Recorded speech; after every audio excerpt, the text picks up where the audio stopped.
A las 2:37 de la madrugada, dentro de una enorme nave industrial de Pratt y Whitney en Connecticut, un grupo de ingenieros observa cómo un bloque de metal incandescente cae sobre una mesa de enfriamiento y chisporrotea como si estuviera vivo, porque en cierto modo lo está. Ese rectángulo anaranjado será el corazón de un motor tan poderoso, tan ambicioso y tan adelantado a su tiempo, que los metalúrgicos británicos, maestros absolutos del acero aeronáutico, habían insistido una y otra vez en que era imposible forjarlo de manera fiable. Sin embargo, los estadounidenses acababan de decidir que no solo era posible, sino necesario.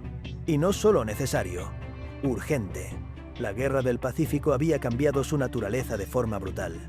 El enemigo ya no era solo un ejército que avanzaba por islas y archipiélagos, sino un mapa entero lleno de océanos interminables, distancias colosales y ciudades fortificadas que exigían un nuevo tipo de bombardero, uno capaz de cruzar miles de kilómetros sin repostar, transportar toneladas de bombas y seguir volando incluso cuando los motores gemían bajo cargas que ningún ingeniero, ni siquiera de los más optimistas, imaginaba soportables. Ese bombardero tenía un nombre: B-29 Superfortress. Y ese avión necesitaba un motor que aún no existía. En teoría, el motor R4030, un radial de 18 cilindros, debía proporcionar toda la potencia que el B-29 requería para levantar su enorme fuselaje plateado y llevarlo más allá de lo que cualquier bombardero estadounidense había logrado. Pero para crear algo así era necesario forjar un solo bloque maestro del que surgirían los cilindros, un anillo de acero tratado mediante procesos térmicos tan extremos que los expertos europeos los consideraban inviables a gran escala. Los británicos, que llevaban décadas experimentando con motores radiales, habían escrito informes enteros explicando que ninguna fundición podía calentar, moldear, templar y enfriar una masa tan grande sin que estallara en fragmentos o se deformara hasta quedar inútil. Y aún así, allí estaban, en mitad de una madrugada helada, con ese bloque rojo brillando como un corazón recién extraído, demostrando que lo imposible solo había sido imposible hasta que alguien decidió dejar de aceptarlo. Los ingenieros de Pratt y Whitney habían llegado a esa madrugada después de meses en los que casi no habían dormido, movidos por una mezcla de urgencia nacional y obstinación personal. La noticia de que los británicos consideraban el proyecto irrealizable no los desanimó. Por el contrario, fue como si los hubiera desafiado. Si alguien debía fabricar el motor que empujaría al B-29 por los cielos del Pacífico, debía hacerlo una fundición que no conociera la palabra resignación, y ese era su ADN desde el primer día. Pero la verdadera historia no empieza en la fundición, sino en una oficina abarrotada de planos, papeles arrugados, vasos de café frío y una maqueta rota, donde un equipo encabezado por el ingeniero Harold Brackett discutió durante semanas cómo forzar las leyes de la metalurgia sin violarlas. Necesitaban un acero capaz de soportar temperaturas que fundirían componentes convencionales, presiones que deformarían cualquier eje normal y ciclos de vibración que, según los cálculos más conservadores, destruirían el motor en cuestión de horas. Lo que buscaban no era un avance incremental, sino una revolución. La mayoría de los ingenieros proponía dividir el bloque maestro en piezas más pequeñas, más fáciles de producir y más tolerantes a los errores. Pero Brackett, un hombre calmado cuya voz nunca subía de volumen aunque su ambición sí lo hiciera, insistió en que eso sería un desastre. Cada división añadía puntos de fallo, cada unión multiplicaba la vibración, cada remache incrementaba el estrés. Si querían un motor que moviera al B-29 con fiabilidad, debía ser monolítico. Un solo bloque, una sola pieza. La industria británica sostuvo que un bloque así, forjado de una sola vez, se partiría en dos antes de entrar al temple, que el choque térmico destrozaría el metal, que no existían hornos capaces de calentar algo de ese tamaño sin crear zonas desiguales, que era mejor abandonar la idea antes de malgastar recursos, dinero y mano de obra. Pero mientras ellos daban argumentos, los estadounidenses tomaban decisiones, porque la pregunta no era si era posible, sino cómo hacerlo posible. El primer desafío fue diseñar un molde capaz de soportar temperaturas tan altas que la arena se vitrificaba. Luego vino la tarea de crear un acero especial con una proporción exacta de níquel, molibdeno y cromo, que debía resistir la deformación incluso mientras era golpeado con martillos hidráulicos del tamaño de un automóvil. Y una vez dominado eso, aún quedaba el verdadero infierno: lograr un ciclo de enfriamiento que no destrozara el bloque. Las primeras pruebas fueron desastrosas. Una pieza se partió en 32 fragmentos al tocar el agua. Otra se dobló como mantequilla caliente. Una tercera, que había resistido casi todo el proceso, estalló cuando un martillo soltó una vibración inesperada. Cada fallo costaba horas, días y miles de dólares en material desperdiciado. Pero cada fallo enseñaba algo nuevo, y cada lección era un paso hacia adelante. En la madrugada de esa jornada crucial, después de tantos intentos fallidos, después de tantas piezas destruidas, los ingenieros contuvieron la respiración mientras el enorme pulpo mecánico levantaba el bloque incandescente desde el horno. Era la pieza más grande que habían producido hasta entonces, un monstruo rojizo que parecía temblar con vida propia. Cuando cayó sobre la mesa de enfriamiento, todos escucharon el sonido. Ese chasquido, esa especie de quejido metálico, indicaba si el metal se estabilizaba o si estaba a punto de quebrarse. Y esa noche, por primera vez, no escucharon fracturas, no hubo estallidos, no hubo grietas corriendo por la superficie como relámpagos en una tormenta. Habían conseguido lo que Europa decía que era imposible. Y mientras el metal se oscurecía lentamente, mientras el bloque se transformaba de un rojo infernal a un gris sólido y confiable, todos comprendieron que estaban presenciando el nacimiento de algo que cambiaría el rumbo de la guerra. Todavía quedaba un largo camino. Pruebas, ajustes, rediseños. Pero el corazón del motor ya existía. Y un motor con corazón puede mover un mundo entero. Suscríbete si te gusta el video. Cuando aquel primer bloque maestro resistió el proceso completo sin estallar, sin deformarse y sin mostrar más que unas ligeras líneas superficiales que podían pulirse en minutos, la noticia se propagó por la fábrica como una llamarada que corría por encima de las máquinas y los martillos de forja. Y para muchos ingenieros aquello fue suficiente para celebrar, pero para Harold Brackett y su equipo, ese triunfo inicial no significaba más que el inicio de la parte verdaderamente complicada. Porque lo que habían logrado no era un motor, ni siquiera una pieza utilizable, sino únicamente la confirmación de que el acero podía soportar la primera fase del proceso. Lo que venía ahora era convertir ese bloque en un corazón funcional, capaz de transmitir toda la fuerza que exigiría un avión tan gigantesco y ambicioso como el B-29. El siguiente paso consistía en mecanizar el bloque maestro, perforarlo con precisión milimétrica para alojar los 18 cilindros, el eje principal, los conductos de lubricación y las cámaras por donde circularía el combustible. Sin embargo, nadie en Pratt & Whitney era ingenuo. Sabían que un error de apenas unas milésimas podía convertir toda la pieza en un desperdicio total. Y lo peor es que muchos de los tornos existentes simplemente no habían sido diseñados para trabajar con masas de acero tan grandes, endurecidas hasta niveles que ponían al límite incluso las herramientas más modernas de la época. Los británicos habían advertido que, aunque se lograra forjar un bloque así, sería absolutamente impracticable de mecanizar sin destruir las herramientas en cuestión de minutos. Pero eso, como tantas otras imposibilidades previas, no detuvo a los estadounidenses. La compañía llevó el problema al laboratorio metalúrgico donde un ingeniero de mirada calmada y manos curtidas llamado Leonard Greeley propuso una idea que parecía sacada de un manual de fantasía industrial. Usar herramientas con puntas recubiertas en carburo cementado, un material extremadamente duro que apenas se había empezado a experimentar en pequeños talleres de mecanizado, pero que nunca se había empleado para piezas tan grandes. El carburo tenía una dureza cercana a la del diamante, pero también una fragilidad que lo hacía propenso a romperse bajo vibración. Y si algo iba a vibrar, desde luego sería un bloque gigante de acero endurecido. Aún así, decidieron intentarlo.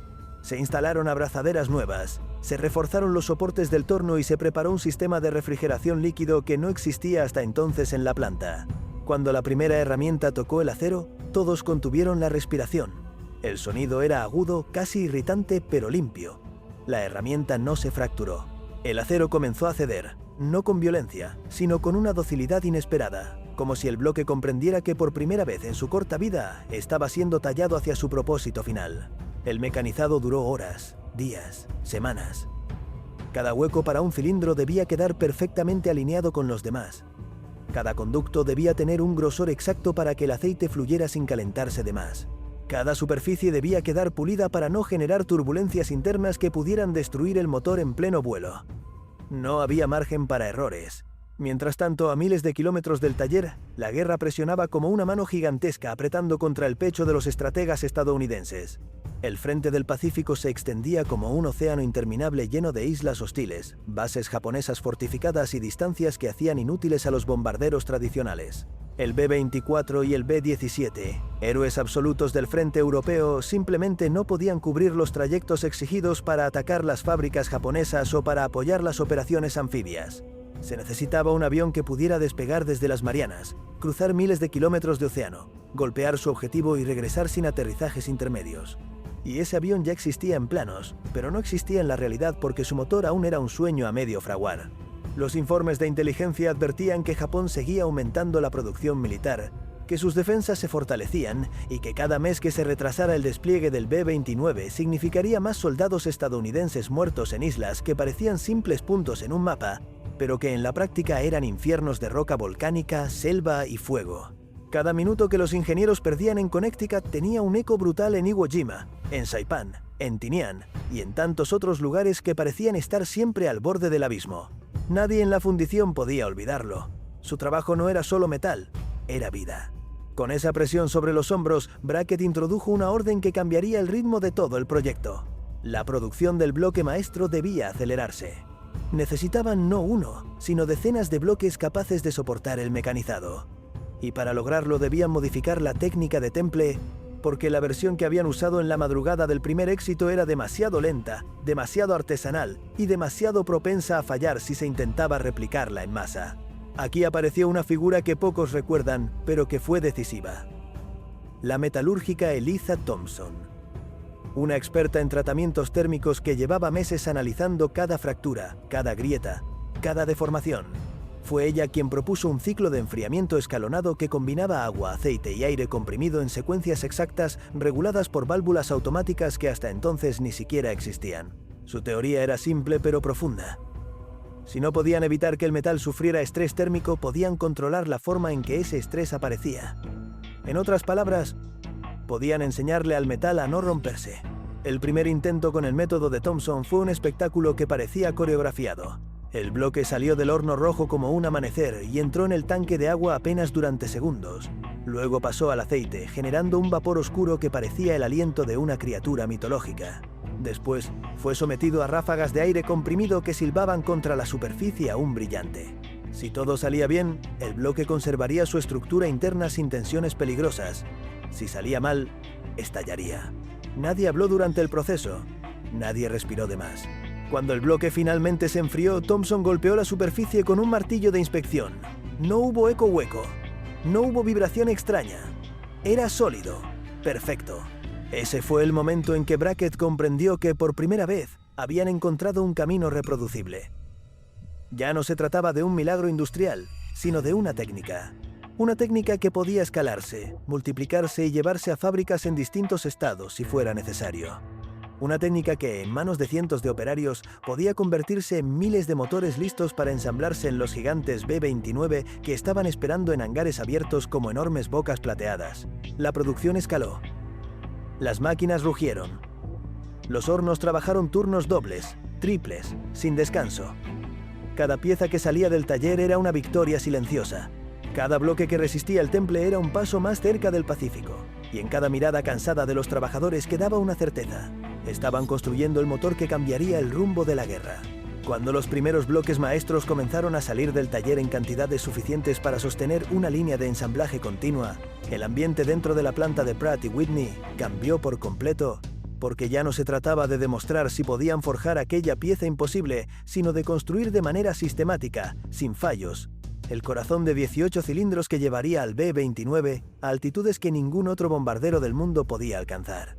Y mientras el proceso de forja y mecanizado se perfeccionaba, otro desafío igual de enorme empezaba a ocupar las mentes de los ingenieros. La sincronización y el comportamiento térmico de un motor tan poderoso que, si se gestionaba mal, podía literalmente arrancarse a sí mismo del ala.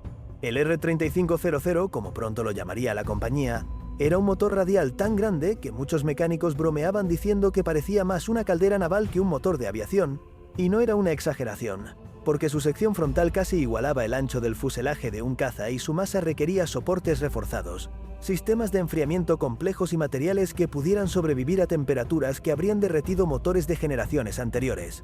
Cada cilindro debía recibir exactamente la misma cantidad de combustible, la misma presión, la misma refrigeración y la misma sincronización de encendido, porque un único desfase podía generar vibraciones que destruirían el bloque maestro, las hélices o incluso la estructura del avión. Los ingenieros sabían que la clave no estaba solamente en el metal, sino también en el flujo del aire, en la distribución interna, en los ángulos desde los cuales las ráfagas de enfriamiento llegaban a las filas delantera y trasera de cilindros, porque en un motor radial los cilindros posteriores tendían a recalentarse de manera natural. Y en un motor de 2 hileras con 18 cilindros gigantes, aquel sobrecalentamiento podía volverse catastrófico en menos de un minuto.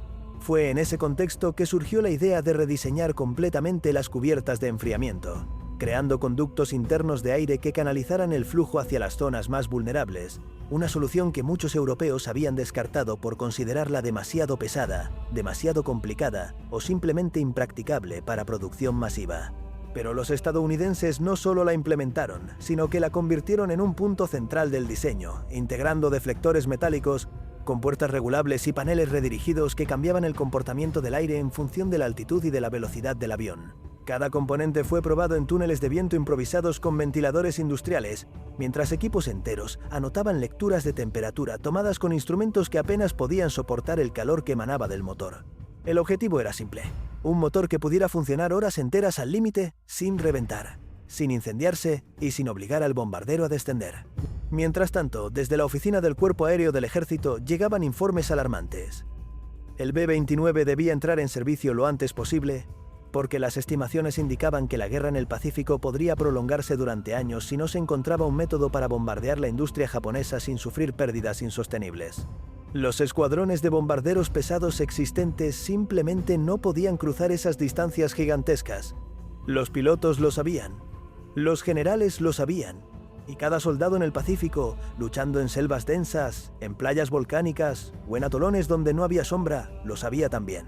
Esa presión constante hizo que la planta acelerara aún más, hasta el punto de que la compañía tuvo que implementar turnos de 24 horas, en los que los trabajadores entraban y salían como si la fábrica fuera un organismo vivo que nunca dormía. Las luces permanecían encendidas toda la noche, los hornos rugían como volcanes domesticados, las grúas se movían sin descanso, cargando piezas que pesaban más que un automóvil pequeño, y los inspectores recorrían los pasillos buscando grietas invisibles que podían aparecer en cualquier fase del proceso. En esa época, cualquier pequeño defecto podía significar la pérdida de un motor entero, pero también significaba la pérdida de un bombardero, de toda su tripulación, y en un sentido más amplio, significaba retrasar las misiones estratégicas que podían salvar miles de vidas. Y aunque la presión podía haber quebrado a muchos, lo que ocurrió fue precisamente lo contrario. La fábrica entera desarrolló una especie de fiebre industrial, un espíritu casi religioso que hacía que incluso los trabajadores más jóvenes comprendieran que estaban construyendo mucho más que maquinaria pesada. Estaban forjando la herramienta que permitiría a Estados Unidos llevar la guerra directamente al corazón del imperio japonés. Para muchos era una responsabilidad. Para otros era una misión personal. Para algunos era una forma de proteger a hermanos, primos o amigos que luchaban en ultramar.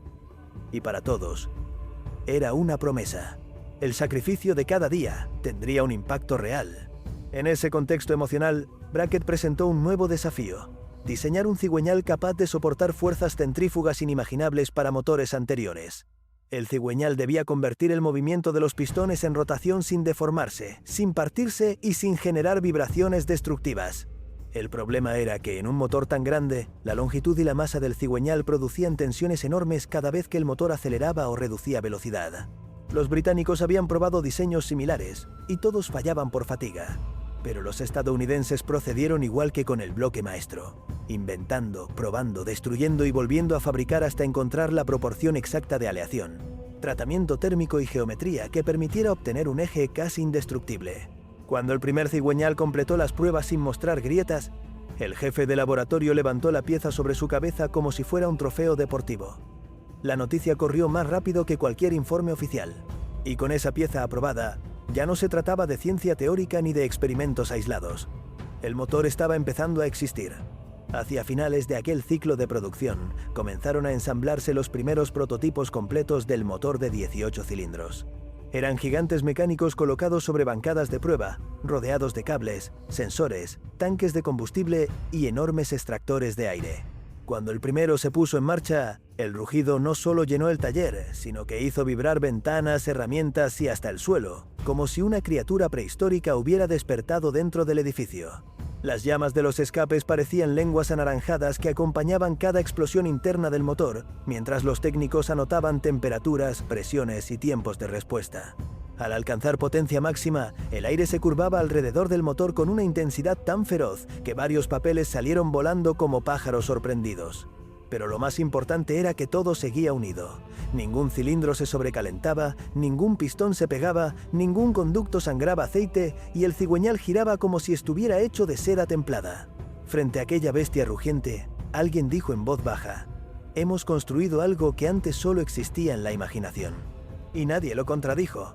Cuando los primeros motores completos demostraron en las bancadas de prueba que podían sostener potencia máxima sin destruirse a sí mismos, los ingenieros de Pratt y Whitney respiraron con alivio, pero ese alivio duró muy poco, porque sabían perfectamente que un motor que funciona dentro de un taller controlado no es necesariamente un motor capaz de sobrevivir en vuelo, y mucho menos un motor capaz de impulsar un bombardero colosal durante misiones de horas interminables sobre océanos inmensos, donde una falla mecánica no significaba solamente la pérdida del avión, sino también la condena segura de toda su tripulación. Por eso, el siguiente paso era someter aquella máquina a un nivel de exigencia que muchos habían considerado imposible incluso en teoría. Arrancar, acelerar, mantener potencia, soportar vibraciones, enfriarse y volver a iniciar el ciclo cientos de veces seguidas, como si fuera un corazón mecánico latiendo sin descanso durante días completos.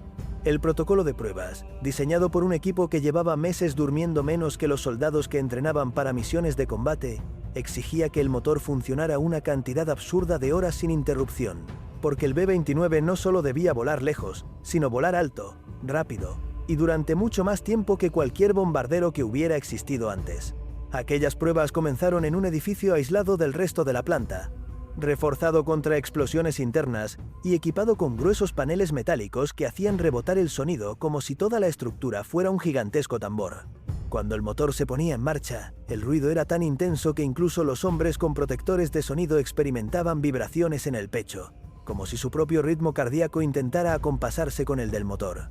Los técnicos, armados con termómetros que parecían instrumentos de cirugía industrial y con cuadernos llenos de fórmulas, registraban cada fluctuación térmica y cada cambio en la presión del aceite. El objetivo no era solo verificar que la máquina resistiera, sino entender hasta qué punto podía ser llevada al límite sin comprometer la seguridad del bombardero.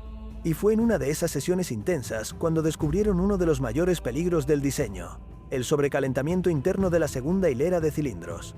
Aunque los conductos de enfriamiento habían sido optimizados, el flujo de aire real no se comportaba exactamente como en los modelos teóricos, y el gradiente térmico entre la fila frontal y la posterior podía hacer que algunos cilindros trabajaran a temperaturas superiores a lo que el metal podía soportar a largo plazo.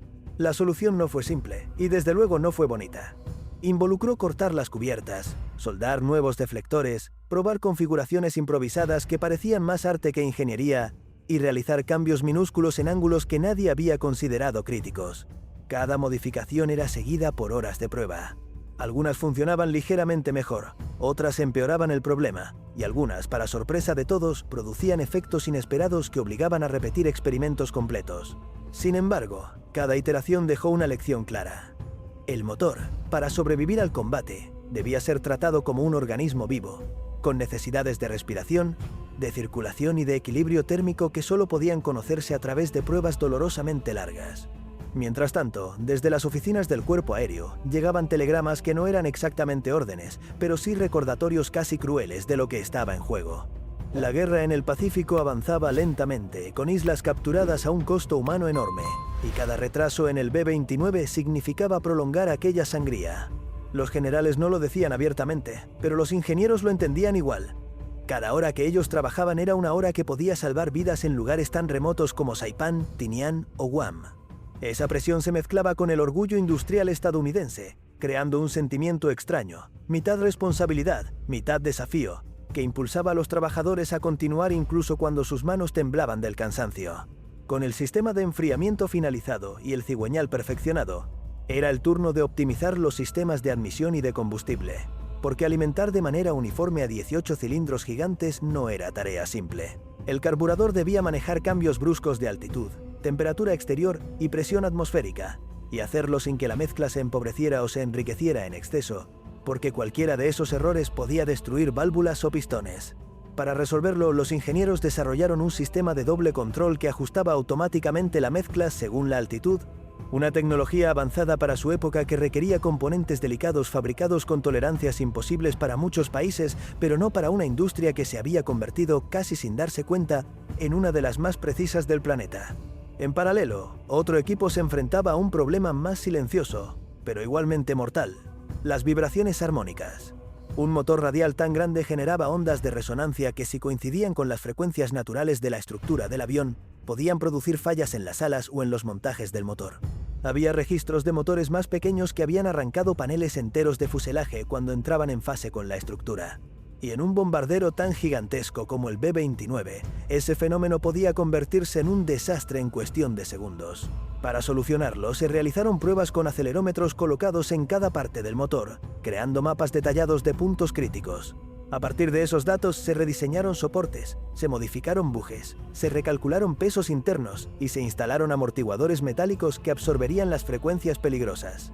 Estas mejoras eran parte visible del proceso, pero también existía un esfuerzo oculto aún más complejo: la estandarización. Un motor tan grande debía construirse en masa, de manera que cada unidad se comportara exactamente igual que la anterior, porque los bombarderos no podían permitirse variaciones entre motores que compartían el mismo ala. Para lograr esa uniformidad, se instauró un sistema de control de calidad tan estricto que incluso la más mínima diferencia en la textura superficial del metal podía ser motivo de rechazo. Los supervisores tomaban decisiones difíciles cada día, descartando piezas que habían costado horas de trabajo y cantidades dolorosas de recursos, porque sabían que la calidad era la única barrera entre la vida y la muerte de los tripulantes. Con el tiempo, la combinación de disciplina industrial, creatividad técnica y presión militar creó algo que pocos habían imaginado posible: un motor gigantesco, tan poderoso y resistente que podía llevar un bombardero a altitudes inconcebibles y mantenerlo allí durante toda una misión. Los trabajadores, al verlo completamente ensamblado, no pensaban en pistones, cigüeñales o deflectores. Pensaban en hijos, hermanos y amigos luchando al otro lado del mundo, y sabían que aquel monstruo mecánico sería su protección. Y cuando finalmente se autorizó el primer vuelo real con uno de los nuevos motores instalados en un prototipo del B-29, nadie en la planta se fue a casa. Querían escuchar el resultado directamente de los labios de los pilotos de prueba, como si su propio futuro dependiera de ello. El motor rugió durante el despegue, empujando al bombardero con una fuerza que superaba todos los registros previos. La pista vibró, los mecánicos contuvieron la respiración y el avión se elevó con una majestuosidad que dejó a todos en silencio. En aquel instante no hubo aplausos, solo una sensación profunda, casi solemne, de que habían cruzado una frontera histórica. El vuelo de prueba no solo validó la potencia del motor, sino que también reveló una serie de detalles que, aunque menores en apariencia, podían marcar la diferencia entre un avión capaz de cruzar medio planeta y un fracaso multimillonario incapaz de cumplir su misión. El informe de los pilotos de prueba llegó a la planta en cuestión de horas, y su contenido dejó claro que el trabajo estaba lejos de terminar, porque los motores funcionaban bien, sí, pero a altitudes extremas tendían a mostrar ligeras fluctuaciones térmicas que, si no se corregían, podían convertirse en fallos mayores durante misiones prolongadas. Aquella observación desencadenó una nueva oleada de análisis que involucró a expertos en termodinámica, metalurgia, dinámica de fluidos y comportamiento de aleaciones bajo presión. Los ingenieros comenzaron por revisar nuevamente los sistemas de enfriamiento, esta vez no desde el punto de vista estructural, sino desde la perspectiva del flujo real de aire alrededor del motor cuando el avión atravesaba nubes, subía en ángulos pronunciados o volaba en condiciones de frío extremo. Uno de los descubrimientos más sorprendentes fue que, a altitudes superiores a los 8.000 metros, el aire extremadamente delgado no se comportaba como los conductos teóricamente esperaban, creando microrremolinos que reducían la eficiencia del enfriamiento en la segunda hilera de cilindros. Estos remolinos no eran lo suficientemente fuertes como para destruir el motor de inmediato, pero sí podían fatigar piezas y causar una pérdida progresiva de potencia a lo largo de la misión. Para solucionarlo, el equipo de ingeniería diseñó deflectores adicionales que guiaban el aire fresco hacia las zonas críticas, y aunque estos añadían un poco más de peso al conjunto, la mejora en la estabilidad térmica era tan significativa que nadie protestó por ello. De hecho, muchos trabajadores decían que aquellos ajustes parecían más obra de un escultor que de un ingeniero, porque cada curva, cada ángulo y cada pequeño pliegue de metal era afinado con una precisión casi obsesiva. Todo debía encajar a la perfección, porque en un motor tan grande no existía espacio para el error. Mientras los ingenieros se concentraban en el comportamiento del motor en vuelo, otro grupo se enfocaba en un problema igualmente importante: el ruido y las vibraciones. La tripulación del B-29 debía pasar horas encerrada en un fuselaje presurizado, rodeada por el rugido constante de 4 motores operando al límite. Si las vibraciones no se controlaban adecuadamente, podían generar fatiga estructural prematura en el avión o incluso afectar la concentración y resistencia física de los pilotos y operadores de sistemas. Para ello se instalaron sensores en todo el fuselaje del prototipo, midiendo vibraciones en cada fase del vuelo, desde el rodaje hasta el ascenso máximo. Estos datos permitieron ajustar soportes, reforzar uniones y modificar los patrones de distribución de masas en secciones específicas del motor. Cada modificación era enviada nuevamente al taller, donde los trabajadores la ponían en práctica con un nivel de precisión que ya se había convertido en su sello característico. Las herramientas chocaban suavemente contra el metal, creando un ritmo constante que resonaba por toda la planta como un latido mecánico, un latido que repetía una sola idea: resistencia. Porque eso era exactamente lo que el B-29 exigía. Un motor capaz de resistir distancias enormes, altitudes imposibles y condiciones climáticas que habrían detenido a cualquier avión de generaciones anteriores. Con cada ajuste, el motor R3500 se convertía en algo más robusto, más refinado y sobre todo más confiable. Pero aunque todo aquello representaba avances significativos, aún faltaba resolver un desafío crucial: la sincronización perfecta de los 4 motores en vuelo. El B-29 no era un simple avión. Era una plataforma de precisión que requería una coordinación impecable entre todos sus sistemas para mantenerse estable, especialmente durante el despegue cargado de bombas y combustible. Si uno de los motores producía más potencia que los otros, el avión podía inclinarse, desviarse o incluso entrar en pérdida. Para enfrentar ese problema, los ingenieros desarrollaron un sistema de control que permitía al piloto ajustar la potencia de manera simultánea, algo que parecía simple en teoría, pero que, aplicado a 4 motores masivos, requería un nivel de calibración casi quirúrgico. Los especialistas afinaban cada motor individualmente, asegurándose de que todos generaran la misma potencia a cada nivel de aceleración. Era un proceso que tomaba horas de trabajo minucioso, en el que se ajustaban válvulas, se calibraban carburadores y se realizaban pruebas repetidas hasta que cada motor respondiera de manera idéntica. Mientras tanto, desde la planta principal llegaban informes sobre el avance en la producción masiva. Y aunque la construcción de motores siempre había sido un desafío, esta vez la presión era mayor que nunca, porque los planificadores militares habían trazado un cronograma que debía cumplirse a cualquier costo. El B-29 no solo era un avión estratégico, era el arma que podía cambiar el curso de la guerra en el Pacífico, permitiendo ataques directos contra la industria japonesa sin depender de bases cercanas. Aquella capacidad era tan vital que la Casa Blanca seguía su progreso casi a diario. En ese contexto, cada trabajador sentía el peso de su labor. No era solo metal o combustible, era una pieza fundamental de una maquinaria gigante que podía acercar el final del conflicto. Se cuenta que una joven metalúrgica, al terminar de pulir un bloque maestro, murmuró que aquel motor en manos de los pilotos quizás salvaría vidas, quizás acortaría la guerra. Ese tipo de pensamiento recorría la planta sin necesidad de ser expresado con frecuencia. Estaban allí, silenciosos, casi sagrados. Cuando finalmente se instalaron los 4 motores en un modelo casi definitivo del B-29, el avión fue sometido a una serie de pruebas de resistencia que incluían despegues repetidos, ascensos prolongados y maniobras poco ortodoxas que buscaban llevar cada sistema al límite.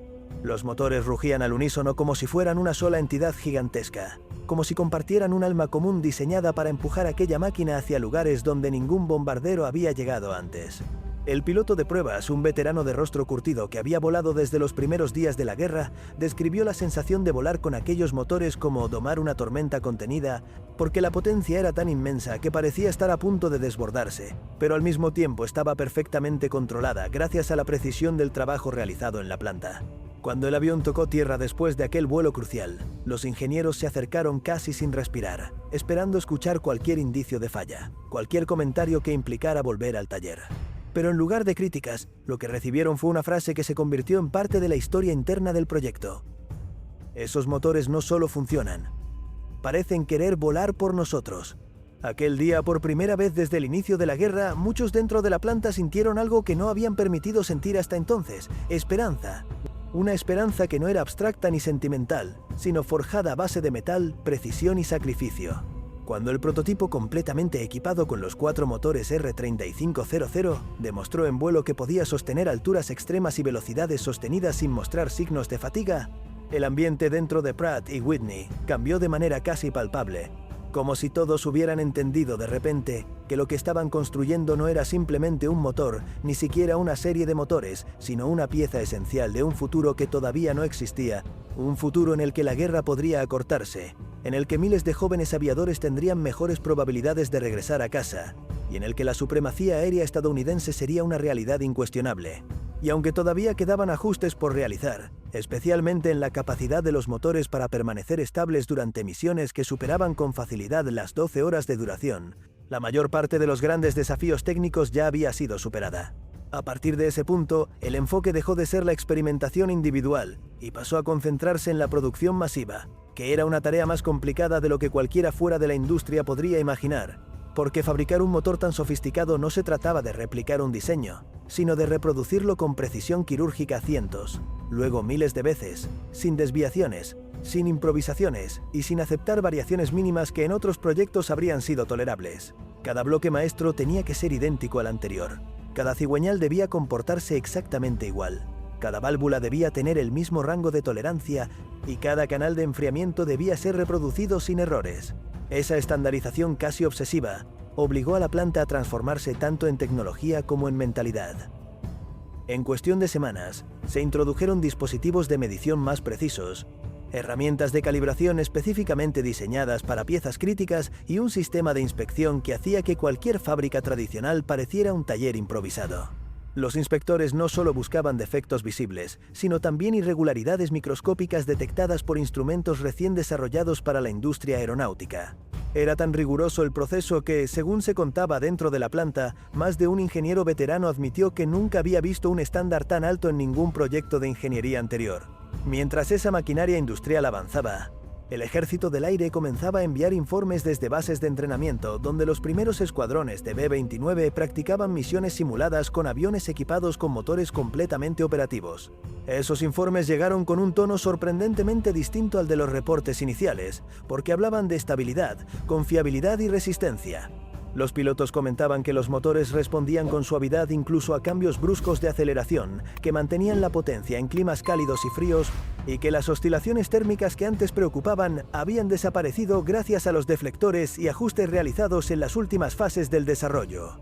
Pero también llegaban advertencias. Las misiones que se estaban planificando contra Japón requerirían que los motores operaran durante periodos extremadamente largos, en entornos donde el mantenimiento sería limitado y las condiciones climáticas impredecibles. Por eso, una vez más, los ingenieros debían pensar no solo en el rendimiento óptimo, sino también en la supervivencia a largo plazo. Aquello llevó a desarrollar manuales de mantenimiento más detallados que cualquier otro producido hasta entonces. Manuales que explicaban paso a paso cada verificación que debía realizar la tripulación antes, durante y después del vuelo. También se implementaron cursos intensivos para mecánicos de bases avanzadas, enseñándoles a diagnosticar signos tempranos de fatiga y a reemplazar piezas críticas con herramientas improvisadas si era necesario. Al mismo tiempo, los dirigentes de la planta entendieron que la demanda crecería de manera exponencial y comenzaron un proceso de expansión industrial que incluía nuevas líneas de ensamblaje, más hornos de forja, grúas más grandes y un mayor número de trabajadores. Muchos de estos nunca habían visto un motor radial en su vida, pero pronto se convirtieron en expertos capaces de identificar al tacto pequeñas imperfecciones en la superficie del metal o diferencias de sonido que delataban un ajuste incorrecto. La planta, que alguna vez había sido un complejo ruidoso pero ordenado, se convirtió prácticamente en una ciudad industrial que vivía, respiraba y producía sin descanso. A medida que cientos de motores salían por las puertas de la fábrica rumbo a bases en territorio estadounidense y más tarde rumbo a islas en el Pacífico, la fama del R-3500 comenzó a propagarse entre los pilotos, quienes lo llamaban el corazón de hierro del B-29 o la bestia que nunca se apaga. Y aunque algunos motores sufrieron fallos en combate, como es inevitable en cualquier guerra, la tasa de supervivencia era tan alta que los analistas concluyeron que ningún motor radial de su generación había logrado combinar potencia, durabilidad y confiabilidad en un grado tan equilibrado. Mientras tanto, en el frente del Pacífico, los escuadrones de B-29 comenzaron a ejecutar misiones que antes habrían parecido imposibles. Vuelos de ida y vuelta que atravesaban miles de kilómetros sobre océanos inhóspitos y que transportaban cargas explosivas suficientes para destruir instalaciones enteras en el corazón de Japón. Aunque la historia posterior estaría marcada por decisiones controvertidas y misiones devastadoras, lo cierto es que ninguna de esas operaciones habría sido posible sin los motores que salieron de aquellas líneas de ensamblaje. Los rumores de su desempeño se extendieron incluso más allá de la guerra. Unos años después, cuando ingenieros de otras naciones estudiaban motores capturados o entregados como excedentes militares, Muchos concluyeron que el R3500 representaba un salto tecnológico que no era simplemente un avance incremental, sino un paso gigantesco hacia una nueva era de potencia aérea. Algunos metalúrgicos británicos, quienes en el pasado habían considerado imposible forjar un bloque maestro de ese tamaño sin fracturas internas, reconocieron públicamente que los estadounidenses habían demostrado no solo capacidad industrial, sino también una audacia técnica que rara vez se veía en proyectos de tal magnitud. En la planta de Pratt & Whitney, cuando se anunció la capitulación japonesa, el silencio precedió al estallido de alegría colectiva. No era una celebración por la victoria militar en sí, sino una liberación emocional, una certeza de que todos aquellos turnos interminables, todas aquellas noches sin dormir y todos los sacrificios personales habían servido para cortar una guerra que parecía no tener fin. Muchos de los trabajadores más veteranos confesaron que, por primera vez en años, podían mirar el motor sin sentir el peso del conflicto, porque ya no era una herramienta de supervivencia, sino un testimonio de lo que una nación puede lograr cuando combina determinación, ciencia y trabajo incansable. Y mientras las máquinas se detenían lentamente, mientras los hornos se apagaban y los talleres reducían su ritmo a un nivel que muchos habían olvidado, una frase comenzó a repetirse entre aquellos que habían participado en el proyecto. Forjamos algo más que un motor, forjamos un final posible. Y aunque nadie sabía si la historia recordaría sus nombres, todos entendían que habían sido parte de una obra monumental. Si llegaste hasta aquí y te gustó este viaje por la historia industrial que hizo posible al B-29, suscríbete si te gustó el video.